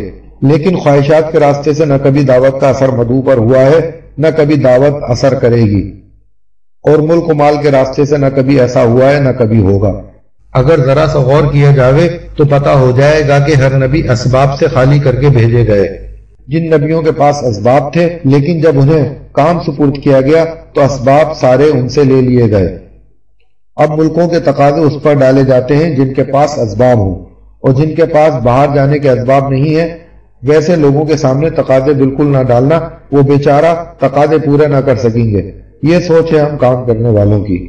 یہ بات وہاں مدینہ منورہ میں نہیں تھی، صحابہ میں یہ بات نہیں تھی، اس لیے کہ ہر نبی اسباب سے خالی کر کے بھیجے جاتے، اور ابتدا سے نبیوں کی محنت بغیر اسباب کے، اور ابتدا سے جو لوگ نبیوں کے ساتھ لگائے گئے ان کی بھی اکثریت اسباب سے خالی، فقراء، مسکین اور اجنبی۔ یہ بات نہیں ہے کہ اسباب نہیں ہے، کہ اسباب ہوں گے تو کام ہوگا، بلکہ اللہ رب العزت دعوت کے اسباب دعوت کی قربانیوں سے پیدا فرماتے ہیں۔ دعوت کی قربانیوں پر اللہ رب العزت غیبی اسباب سامنے لاتے ہیں، اور جب دعوت کے لیے مادی اسباب متعین کر لیے جاتے ہیں تو پھر غیبی اسباب کا دروازہ بند ہو جاتا ہے۔ اس لیے کہ جب آدمی یوں کہتا ہے کہ اس سبب سے میں یہ کر لوں گا، تو اللہ رب العزت اس کام کو اس آدمی کے سپرد کر دیتے ہیں کہ تو سبب سے کر کے دکھلا۔ میرے دوستو بزرگوں، ایک بات تو یہ کہ کام کرنے والوں میں اس کام پر جو کچھ صحابہ کرام کے ساتھ ہوا ہے، اس سبب سے اس کام کے ساتھ کائنات تک ہونے کا یقین ہو۔ اس لیے کہ مولانا یوسف صاحب رحمۃ اللہ علیہ یہ فرماتے تھے کہ اس امت کی صحابہ کرام رضوان اللہ تعالی اجمعین کے مقابلے میں 50 گنا زیادہ مدد اور نصرت ہوگی، بشرط یہ کہ کم سے کم اس سطح پر آنے کے عزائم اور ارادے تو ہوں۔ ایک بات یہ آ گئی کہ جب تقاضا اپنے ارادے سے زیادہ کا آیا تو فوراً یہ خیال آتا ہے کہ اللہ رب العزت نے قرآن میں فرمایا ہے لا یکلف اللہ نفسا الا وسعها، تو اپنے آپ کو اس آیت کا غیر مکلف سمجھ لیا کہ اس سے زیادہ کی میرے اندر استعداد نہیں۔ حالانکہ اس آیت کا مطلب ہرگز یہ نہیں ہے، بلکہ اس آیت کا مطلب یہ ہے کہ اللہ رب العزت نے تیرے اندر جو استعداد رکھی ہے اور صلاحیت رکھی ہے، تو میں نے اس سے زیادہ کا تجھے مکلف نہیں کیا۔ یہ نہیں کہ جس چیز کو تیرا دل نہ چاہے تو کہے کہ اللہ نے مجھے اس کا مکلف نہیں کیا، بلکہ آگے اس پر اللہ سے معافی مانگ رہا ہو۔ آیت کہ اے اللہ، تو نے مجھے صلاحیتیں اور استعداد دی تھی، میں ان کو تیرے حکموں کے مطابق استعمال نہ کر سکا، اور اس پر تو میری پکڑ نہ فرما۔ اس لیے کہ اللہ رب العزت نے صلاحیتوں سے زیادہ ان لوگوں پر بوجھ نہ ڈالا جن کو جتنا کرنے کے لیے کہا گیا تھا، انہوں نے اتنا نہیں کیا، تو ان قوموں کو اللہ نے آزمائشوں میں ڈالا۔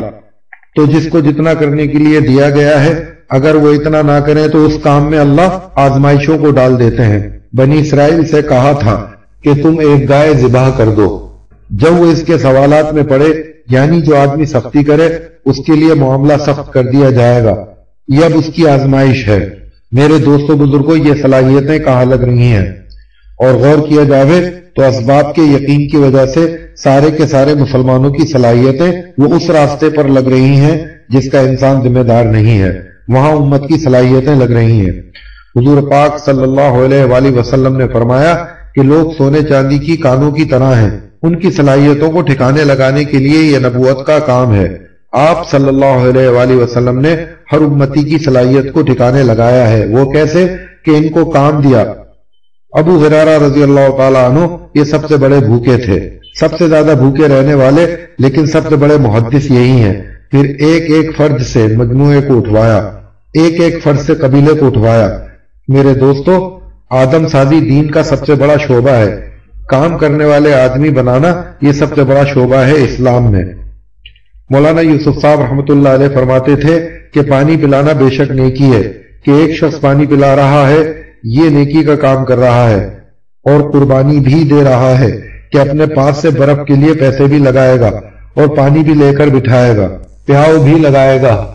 لیکن یوں فرماتے تھے کہ جو لوگوں کو پانی پلانے پر آمادہ کر رہا ہے وہ نیکیوں میں پانی پلانے والے سے بڑھا ہوا ہے، خود پانی تو نہیں پلا رہا لیکن لوگوں کو پانی پلانے کی ترغیب دے رہا ہے۔ حضور اکرم صلی اللہ علیہ وآلہ وسلم نے ایک ایک سے پورے قبیلے کو اٹھوایا ہے۔ میرے دوستو، عزیز و بزرگوں، ہماری ذمہ داری جس طرح انفرادی اعمال سے پوری نہیں ہوتی، اسی طرح دعوت کے اعمال بھی انفرادی کر لینے سے بھی ذمہ داری پوری نہیں ہوتی۔ جس طرح ہر عمل پر ہر امتی کو لانا اس کی ذمہ داری، اسی طرح اعمال دعوت پر ہر امتی کو لانا یہ امت کے ہر فرد کی ذمہ داری ہے۔ اس میں کوئی شک نہیں ہے کہ کام کرنے والوں ہی کے کام کرنے سے کام زندہ ہوگا۔ بغیر تکلیف یعنی خود تکلیف اٹھائے بغیر ترغیب مؤثر نہیں ہوتی۔ حضور اکرم صلی اللہ علیہ وآلہ وسلم کو ایک ایسا اصول اللہ نے بتایا ہوا ہے کہ نبی جی آپ اپنے آپ کو تکلیف میں ڈالیے اور ان کو ترغیب دیجیے۔ قرآن مجید کی آیت لکھی ہوئی ہے۔ میرے دوستو، ایک بہت بڑا مجمع وہ ہے عوام کا جو اس کام کو حق جانتا ہے، اس کو حق سمجھتا ہے، لیکن جب کام کے تقاضوں کا وقت آتا ہے تو اس میں وہ کام کرنے والوں کی سطح کو دیکھتا ہے کہ کام کرنے والے کس طرح پر ہیں۔ اس سطح کو دیکھ کر وہ اپنے بارے میں فیصلہ کرتا ہے۔ دیکھو، بات اور قول کے اعتبار سے جتنی چاہے آپ لوگ ترغیب دے دو، لیکن جب خود کام کرنے کا وقت آئے گا تو جو دوسروں کو کام کی ترغیب دے رہا تھا وہ اسباب کے یقین کی وجہ سے خود کام کے تقاضوں سے اپنا ہاتھ کھینچ لے گا۔ میرے دوستو، ایک بہت بڑا طبقہ ہے جو قربانیوں کے ساتھ کام کو لے کر چل سکتا ہے، پر اس میں ہم تقاضے پورے نہ کرنے کی وجہ سے روڑا بنے ہوئے ہیں۔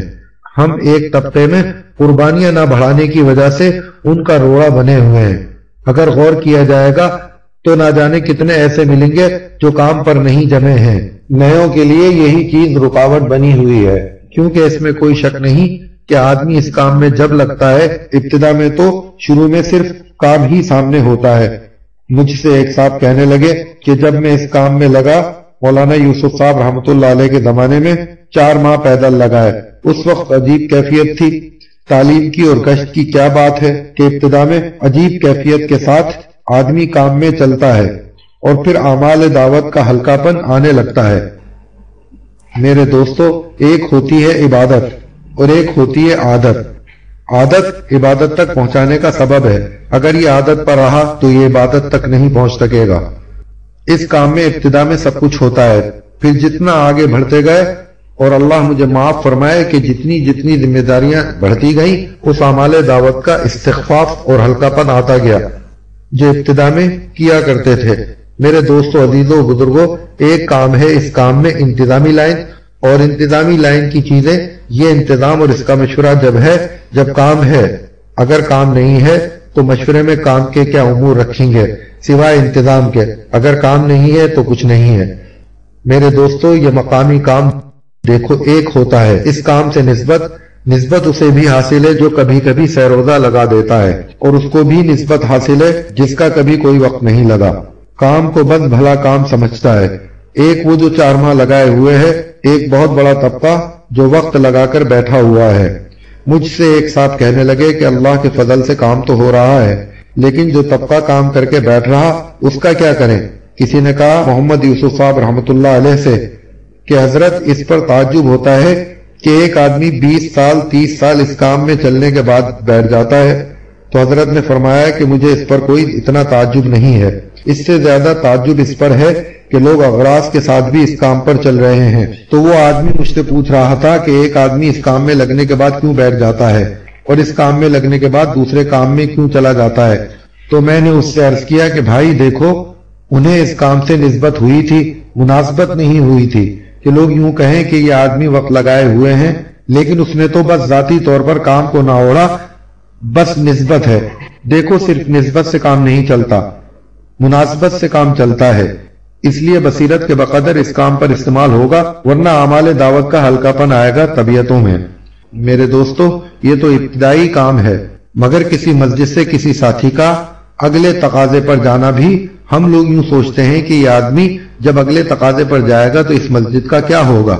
اصل میں قربانیوں کی جس سطح پر ہمیں پہنچنا ہے ہم اس سطح کی دعوت دینے سے گھبراتے ہیں۔ کیوں؟ اس لیے کہ ہم دعوت دے رہے ہیں امت کی سطح کو دیکھ کر۔ میرے دوستو، امت کی سطح کو دیکھ کر دعوت نہیں ہے، بلکہ دعوت کی سطح تو حضور پاک صلی اللہ علیہ وآلہ وسلم کی سطح متعین ہے۔ اس تک پہنچنے کا طریقہ یہ نہیں ہے کہ جیسا ماحول ہو ویسے دعوت دیجیے، بلکہ اس تک پہنچنے کا طریقہ یہ ہے کہ اس سطح کی دعوت دو جس منزل پر پہنچنا ہے۔ دائی اگر اپنی دعوت میں اپنی سطح سے نیچے اتر جاوے، یہ تو میرے دوستو انتہائی نقصان اور انتہائی انحطاط کا راستہ ہے کہ وہ نیچے اتر رہا ہے۔ دعوت پوری دی جاوے، پوری دعوت دیں گے، ابتدا میں 1/3 عمل ہوگا، پھر پوری دعوت دیں گے تو کام اور آگے بڑھے گا۔ لیکن اگر اس کی عمل کی سطح پر دعوت آ گئی تو پھر یہ بھی ہو جائے گا کہ کام کرنے والوں میں 2 طبقے ہو جائیں گے۔ ایک طبقہ تو اتنی دعوت کا عادی ہو جائے گا جتنی کی امت میں استعداد ہے، اور دوسرا طبقہ یہ کہے گا کہ نہیں یوں کرو، یہاں سے محنت کے 2 رخ بنیں گے۔ میرے دوستو بزرگوں، اس لیے عرض یہ ہے کہ ہم پوری اعلیٰ سطح کی دعوت دیں۔ دعوت دینے میں ذرہ برابر اسباب کا یا جس کو دعوت دے رہے ہیں اس کا یا اللہ کی کسی غیر کا تاثر اپنے اندر لے کر دعوت نہ دیں۔ اپنے اندر اگر اللہ کے غیر کے تاثر سے دعوت دے رہا ہے تو اس کی دعوت کی سطح وہیں گر گئی اور اللہ کی غیبی مددیں وہیں اٹھ گئیں، اس لیے کہ اللہ کے غیر کے تاثر سے اللہ کی غیبی نصرتوں کا دروازہ وہیں بند ہو جاتا ہے۔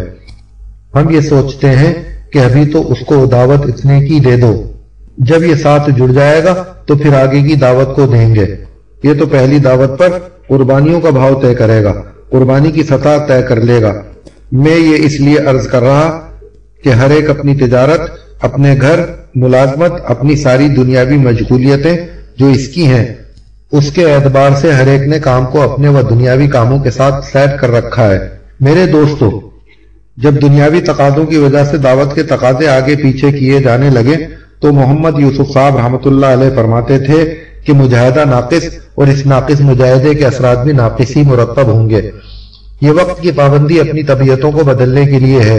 پھر ایک طبقہ اس ابتدائی محنت سے وہ وجود میں آئے گا کہ اس طبقے پر جب جس وقت دن میں یا رات میں تقاضا ڈال دو وہ تقاضے پورے کرے گا، لیکن جو طبقہ اپنے کام کے ساتھ دعوت کو ملا کر جیسے تیسے ترتیب دے دے تو یہ بھی وہ طبقہ ہوگا جو ابھی دعوت پر نہیں آیا۔ پھر جن کے دعوت کے تقاضے ان کے دنیاوی تقاضوں سے مغلوب ہیں، یہ بھی عوام الناس ہیں اور یہ بھی مدعو کی سطح ہے، کیونکہ ہر مسجد کا ایک مجمع ہوتا ہے اور ہر مسجد کا ایک عملہ ہوتا ہے۔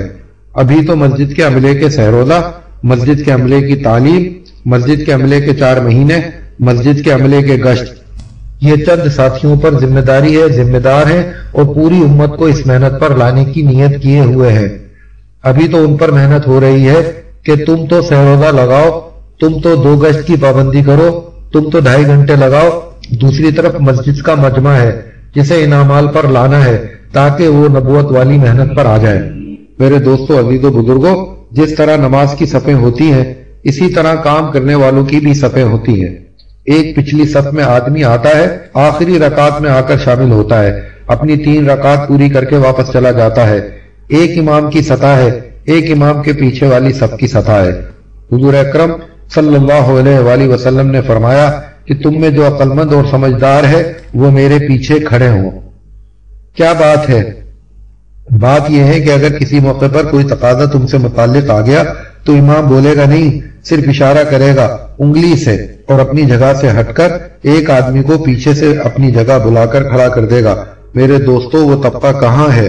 حضور اکرم صلی اللہ علیہ وآلہ وسلم نے ایسے کام کرنے والے آدمی بنائے کہ آپ کے دنیا سے تشریف لے جانے پر دیکھو آپ کا وقت تمام نبیوں کے مقابلے میں سب سے کم، کہاں 950 سال نوح علیہ السلام کے، کہاں 23 سال حضور پاک صلی اللہ علیہ وآلہ وسلم کے، لیکن اس 23 سال میں آپ نے وہ عملہ تیار کیا کہ آپ کے دنیا سے تشریف لے جانے پر کام کا رائی کے دانے کے برابر بھی نقصان نہ ہوا۔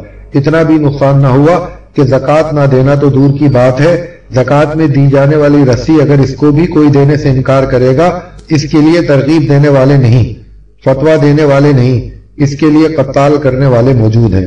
یہ کب ہوتا ہے؟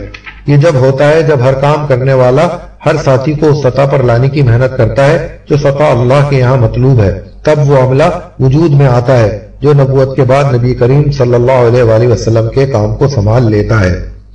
آپ صلی اللہ علیہ وآلہ وسلم نے ہر استعداد کا آدمی تیار کیا، یہاں تک کہ ایسا آدمی بھی تیار کیا کہ اگر نبوت کا دروازہ بند نہ ہوتا تو حضرت عمر فاروق رضی اللہ تعالیٰ عنہ کے اندر نبی والی استعداد پیدا فرمائی، جس کی زبان پر فرشتے بولتے ہیں اور جو عمر چاہتے ہیں اللہ کی طرف سے اس کا حکم آ جاتا ہے۔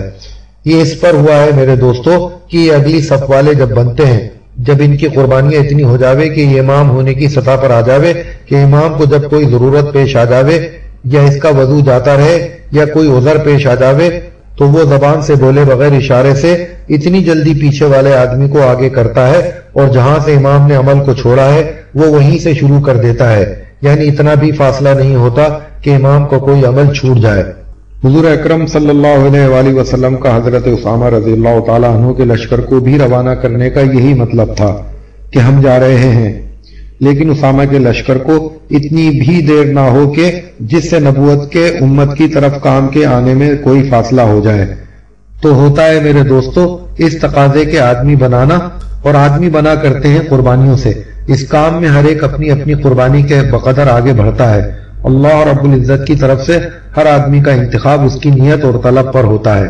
میرے دوستو کوئی کسی کو اس کام کو کرتا ہوا دیکھ کر خود کام کرنے لگے تو اس آدمی کو سمجھ لینا چاہیے کہ اس آدمی کے بعد میں کام میں نہیں رہ پاؤں گا، اس لیے کہ حضرت ابو بکر صدیق رضی اللہ تعالیٰ عنہ کا پہلا خطبہ یہی تھا کہ جو لگے ہوئے تھے محمد کی وجہ سے اپنا معبود ان کو بنا کر، وہ تو یہ سوچ لے کہ بھائی ان کا تو معبود ختم ہو گیا، اور جو اللہ کے لیے لگا ہوگا اسے استقامت حاصل ہوگی، لیکن اللہ رب العزت کی طرف سے انتخاب ہوتا ہے۔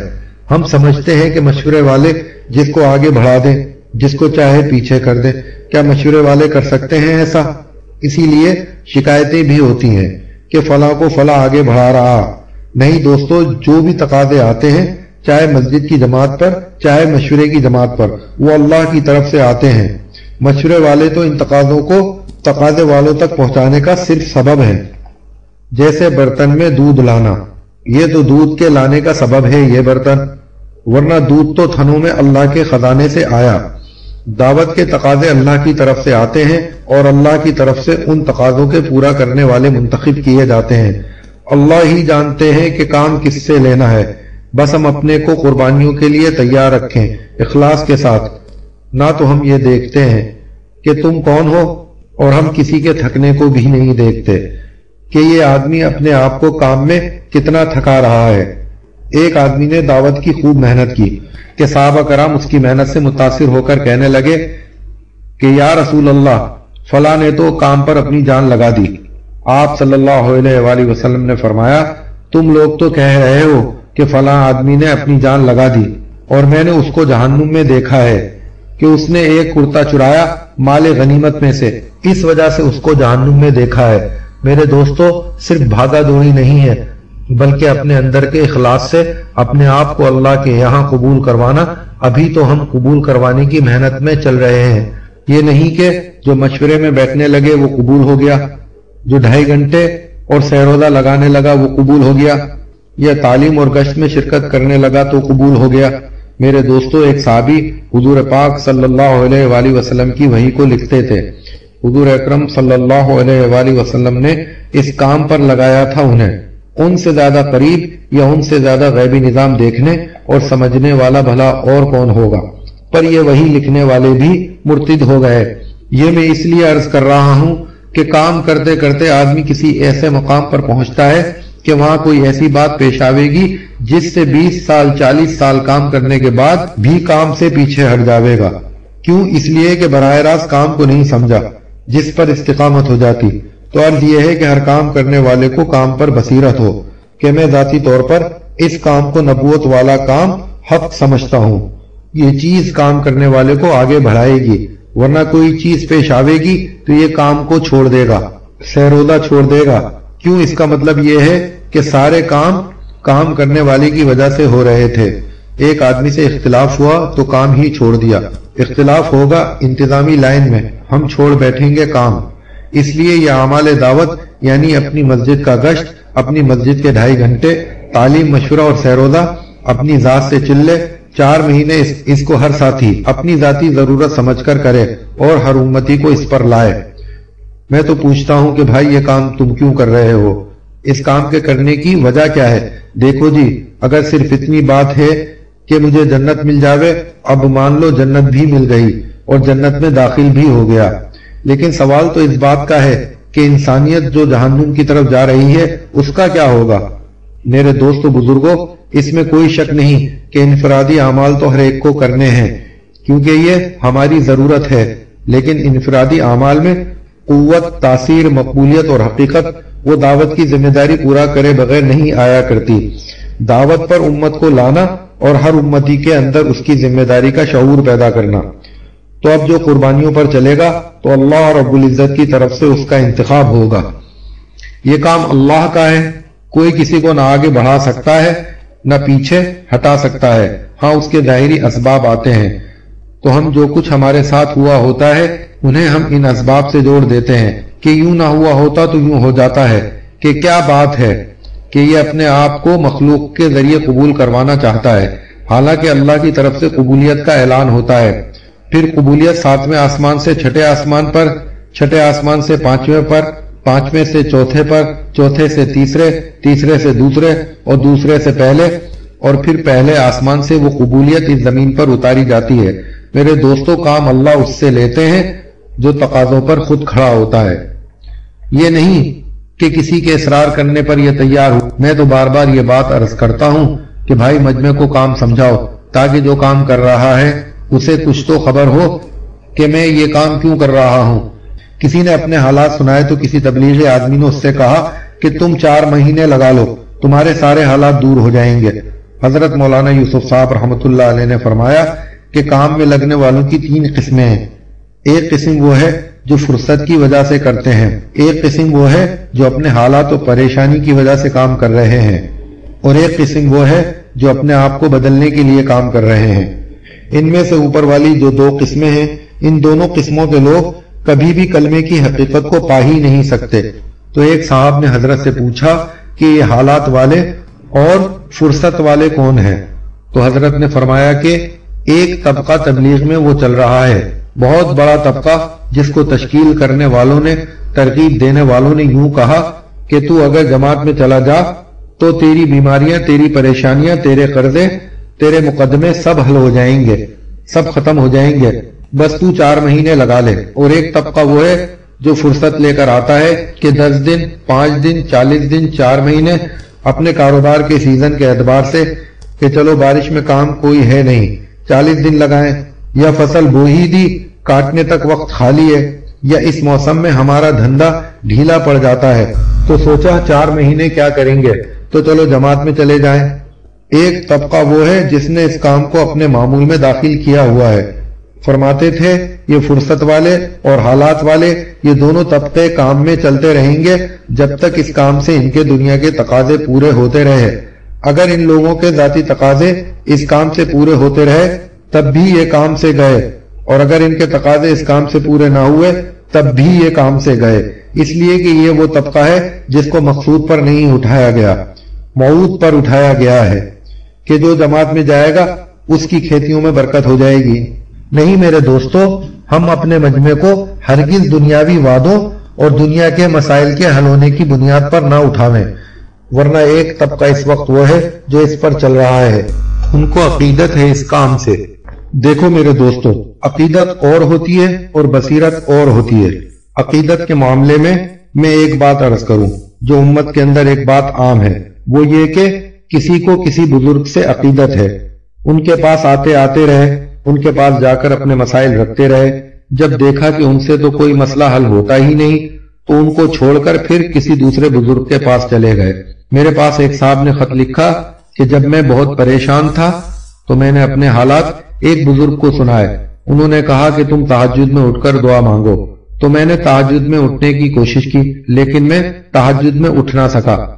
پھر میں نے ایک صاحب سے کہا کہ میں تہجد میں اٹھ نہیں سکتا، تو انہوں نے کہا کہ تم جماعت میں چلے جاؤ، وہاں تمہیں تہجد میں ضرور کوئی اٹھا دے گا۔ تو میں جماعت میں گیا سہرودا میں، تو وہاں امیر صاحب نے اٹھایا تہجد میں۔ اٹھ کر اپنے مسائل کو اللہ سے رو رو کر مانگا تو اب تک میرا وہ کام ہوا ہی نہیں، تو اس کی کیا وجہ ہے؟ میں نے اس پہ جواب لکھا کہ بھائی اس کی وجہ یہ ہے کہ تو اپنے دنیاوی تقاضے پورے کرنے کے لیے جماعت میں گیا۔ میرے دوستوں بزرگوں، بات تو ذرا سخت ہے لیکن حقیقت ہے یہ کہ ایک تو اللہ کے یہاں ذرہ برابر بھی شرک نہیں چلتا، سارا عمل اللہ کے لیے ہو کر اگر ایک لمحے بھی عمل کا کوئی حصہ اللہ کے غیر کے لیے ہے تو اللہ کے یہاں سے سارا کا سارا اخلاص سے کیا ہوا یہ عمل ذرا سے بھی اللہ کے غیر کے لیے ہے تو یہ قبول نہیں ہوتا، بلکہ یہ عمل مردود قرار دے دیا جاتا ہے۔ یہ بات نہیں ہے کہ اللہ کے یہاں اتنا عمل قبول ہو جاوے جتنا میں اخلاص والا تھا اور جتنے میں اخلاص نہیں ہے وہ قبول نہ ہو، یہ بات نہیں ہے، بلکہ عمل کے ٹکڑے نہیں ہوتے کہ اخلاص والا الگ اور اغراض والا الگ الگ کر دیا جائے۔ اگر عمل کے ذرے میں بھی شرک یعنی اغراض ہوگا تو وہ اللہ کی طرف سے پورا پورا مردود ہو جائے گا۔ اخلاص کی ادنا سطح یہ ہے کہ عمل صرف اللہ کے لیے ہو اور عمل کے وعدے کا پورا پورا یقین ہو کہ اللہ اس پر یہ دیں گے۔ اس لیے میرے دوستو، آج تو نیت کر لو کہ ہمیں اپنی محنت کے میدان کو بدلنا ہے، اپنی محنت کے رخ کو بدل کر انبیاء والے کام کو اپنا بنانا ہے اور اللہ تعالیٰ کے خزانوں سے ایک ایک امتی کو جوڑنا ہے اور خود اللہ کے خزانوں سے جڑنا ہے۔ اس لیے اب نیت کرو 4 مہینے کی اس کام کو سیکھنے کے لیے اور زندگی بھر اس کام کو کرنے کے لیے۔ اس کے بعد گشت کا موضوع ہے۔ جزاکم اللہ خیر۔